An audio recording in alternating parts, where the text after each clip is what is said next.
जिसके पैरों में चप्पल नहीं है, हाथ में लाठी है और बंदूक है और समाज के लिए लड़ता है।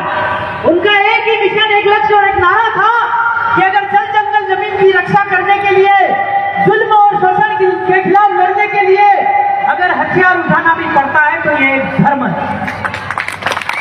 तो उन्होंने ये जो लड़ाई लड़ी या उन्होंने हथियार उठाया, उस समय के तत्कालिक प्रशासन ने, तत्कालिक आपके शासन ने उनको लुटेरा कहा, उनको सबसे बड़ा डाकू कहा, पर आज के युग के वो भगवान है। यही बलिदानियों का परिणाम होता है। आप सब जो लोग भाई लोग लड़ रहे हो, बोल रहे हो, ये कोई मामूली बात नहीं है। तो आने वाले समय में यही क्रांतिकारी होते हैं, यानी कि जो भूतकाल में अंग्रेजों के जमाने में जो क्रिमिनल घोषित हुए थे, जो अपराधी घोषित हुए थे, या डाकू घोषित हुए थे, या लुटेरे घोषित हुए थे, वो आज के भगवान बनकर हमारे सामने। तो ये जो लड़ाई है, यही जो फोटो लगे हैं, ये कोई मामूली योद्धाओं के फोटो नहीं है। और रतलाम जिले के अंदर आपका जमीन का जो बड़ा अधिग्रहण हो रहा है, उस पर भी हमें साथ में मिलकर के लड़ने की जरूरत है। और आदिम जाति आदिवासी परिवार का एक अलग विषय है, क्योंकि आदिम जाति आदिवासी परिवार का जो संवैधानिक विषय है वो तो है ही। और आदिवासी, अभी तक तो संविधान में इस बात का डिक्लेरेशन भी नहीं है कि आदिम जाति आदिवासी परिवार भारत भूमि में कितना है और कौन है। सिर्फ भील बोले तो आदिवासी तक सीमित नहीं है, मुंडा बोले तो आदिवासी तक सीमित नहीं है, या हो बोले तो आदिवासी तक सीमित नहीं है। क्योंकि आदिवासियों का डेफिनेशन एक बहुत बड़ा लंबा डेफिनेशन है कि आदिम जाति आदिवासी भारत भूमि का ओनर है, मालिक है, धनी है। यानी कि आदिम जाति आदिवासी राज का राजबीज है, यानी मूल नेटिव है, मूल बीज है, मूल वतनी है। पर आदिवासी कौन है, इसका डेफिनेशन अभी तक क्लियर आप लोगों ने, या कौन कौन है ये क्लियर नहीं है। सिर्फ भील जो है वो ये दावा ठोकते हैं कि हम भी आदिवासी है, गोंडे वो भी कहते हैं हम भी आदिवासी है। पर इस देश में आदिवासी और भी लोग हैं, जैसे हरियाणा है, या आपका राजस्थान का कुछ इलाका है, पंजाब का कुछ इलाका है, या और भी कुछ इलाके हैं, बिहार है, झारखंड है, या आपका छत्तीसगढ़ है। उन सारे इलाकों में आदिवासी रहता है। तो जिसका संबंध जमीन से है वो आदिवासी है। जो अपनी माँ जमीन को मानता है वो आदिवासी है।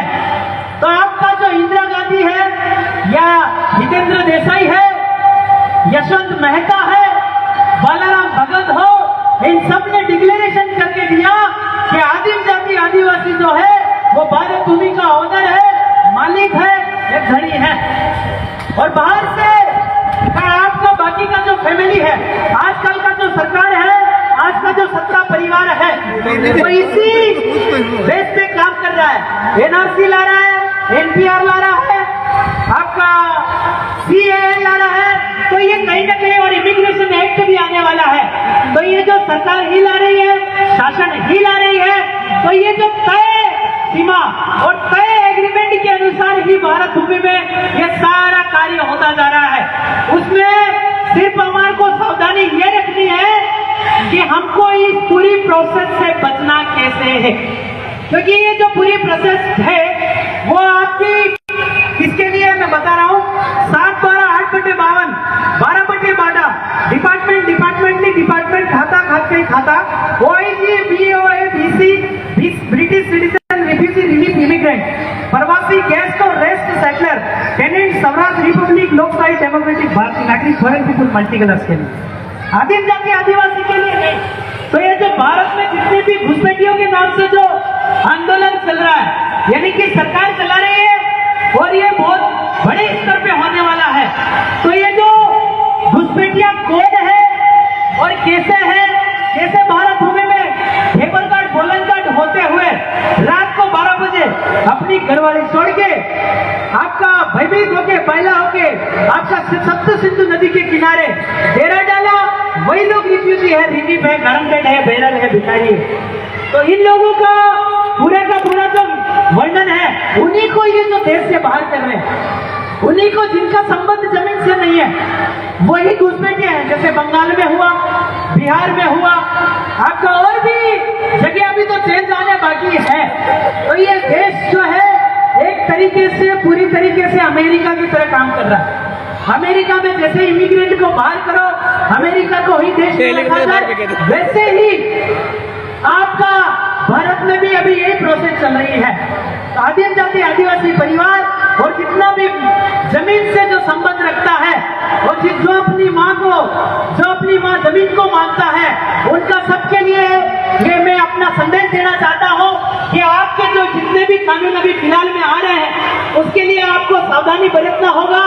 उसमें आपको अपना नेटिव साबित करना है, आपको मूल नेटिव साबित करना है और उसमें आपको इस आंदोलन में या इस लड़ाई में हिस्सा लेने से बचना है, क्योंकि ये लोग जो है शरणार्थियों के लिए ये लेकर के आए हैं, रिफ्यूजी के लिए ये लेकर के आए हैं, आपका रिलीफ के लिए ये लेकर के आए हैं। 5 पैसे का टिकट देखा, 5 पैसे का टिकट देखा, उस पर लिखा है रिफ्यूजी रिलीफ। रेवेन्यू टिकट देखा है, उस पर लिखा भारत इंडिया नॉन जुडिशियल। तो ऐसे बहुत सारे, मैं ये किसी पार्टी से प्रेरित होकर नहीं बोल रहा हूँ, किसी समाज से प्रेरित होकर नहीं बोल रहा हूँ, आपके ऊपर ये आक्रमण आ रहा है इसके ऊपर बोल रहा हूँ, क्योंकि अभी भारत भूमि के अंदर या विदेशों के अंदर, पूरे विश्व के अंदर आपका NWO का प्रोजेक्ट चल रहा है। NWO का मतलब होता है new world order. New world order के अंदर आपका भारत में जनसंख्या को नियंत्रण भी करना है और विश्व में विश्व शांति को भी कायम करना है। विश्व में विश्व शांति कायम करने का पहला फंडा उनका है कि जो जिस वतन का है, जो जिस देश का है, जो जिस मुल्क का है, जो जिस मातृ वतन का है, उसको वहां सेटल किया जाए। तो इन्होंने जो सेटल भूमि दाखिला दिया था 1969 के अंदर, आपका 7/12, 8/52 और 12/12 के जो लोग हैं उन्होंने भारत भूमि के अंदर सेटल भूमि दाखिला किया था।